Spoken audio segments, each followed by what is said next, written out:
Let's move on to other news now. The City of Tshwane says it has approved policy that allows a special leave for employees who need to become a traditional healer, a practice known as ukuthwasa.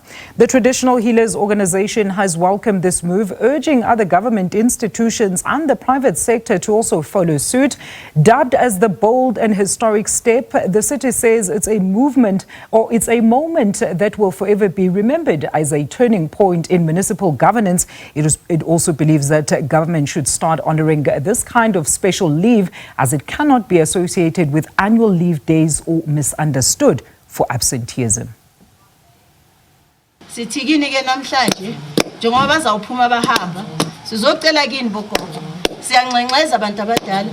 Most employers do not give time off to employees who believe they are spiritually gifted to pursue their calling. This results in employees having to choose between their calling and their careers. However, this has now changed for the City of Tshwane spiritually gifted employees. They can take special leave to embark on their spiritual journey.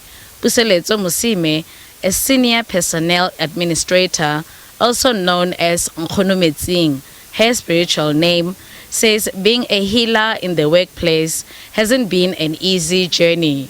The self-initiated healer cited various workplace policies that restricted her from fully acknowledging her ancestors. When there's a period that you have to do some of the things, you'll find that I don't have days. Then it will be like it's going to be unpaid. Why didn't they create a policy of us? When I have to do some of the procedure that I have to channel, it want me to have 7 days.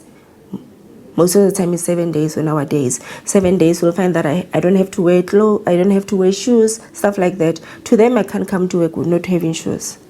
But remember, I'm on that journey of my 7 days. So it's going to be a problem for me to come there like that in the work environment. The 37-year-old, who has been working at the Metro for 11 years, believes continuous education on African spirituality is crucial in the workplace. I'll say I'm very happy about it. Thank God that now they can consider us.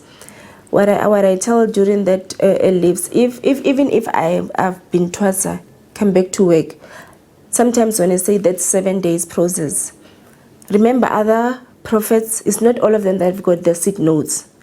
They will want the sick notes to prove that you were there. Maybe some they say, we want the proof, you have to take photos. It's not allowed there to take photos. It's not allowed to take out the information that you're doing. That information is respectable. Most people have been seen accepting their spiritual calling. The city believes they shouldn't be sidelined for it. We also then took it further to say, what about those people that they're not going on sick leave, but they have a calling that they need to respond? So then we said, let us bring this forth so that they can also be accommodated. And we know that the law does recognize traditional healers, that there is a body that registers them.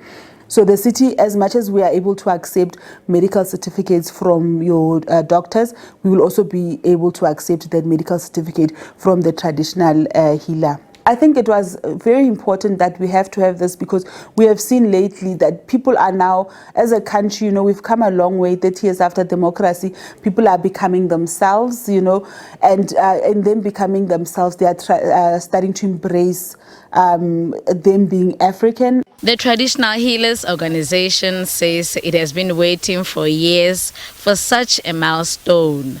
It emphasized that spirituality is something that can never be ignored or delayed.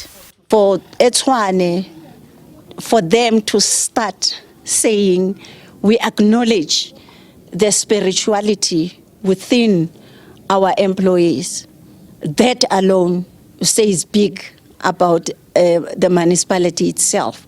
And it says to us as traditional healers, we are getting there where we always ask for the government to assist his employees, because most of them are spiritually gifted.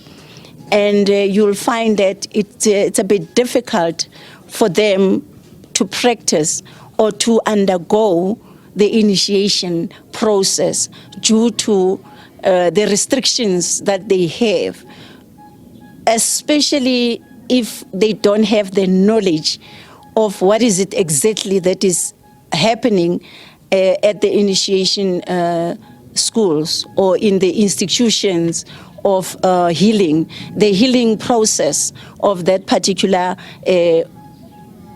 person or a client, because that the place where they're going, they're not going to school.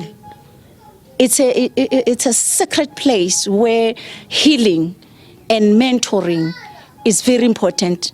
So as City of Tshwane, I would say as a practitioner myself, I'm pleased with what they've just done. The organization says the initiation period shouldn't be the only part provided for in the special leave. All I need to know from a City of Tshwane is the duration, the time frame. What time frame do they have, or have they established the time, or have they given their, in their policy, have they given their workers the duration?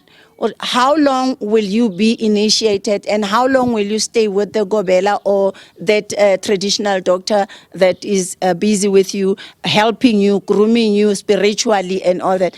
African spirituality is an integral part of many people's identities. To promote inclusivity and cultural recognition in the workplace, other institutions have been encouraged to consider similar policies as the country commemorates Freedom Month. Refile Mekwa, SABC News, Pretoria.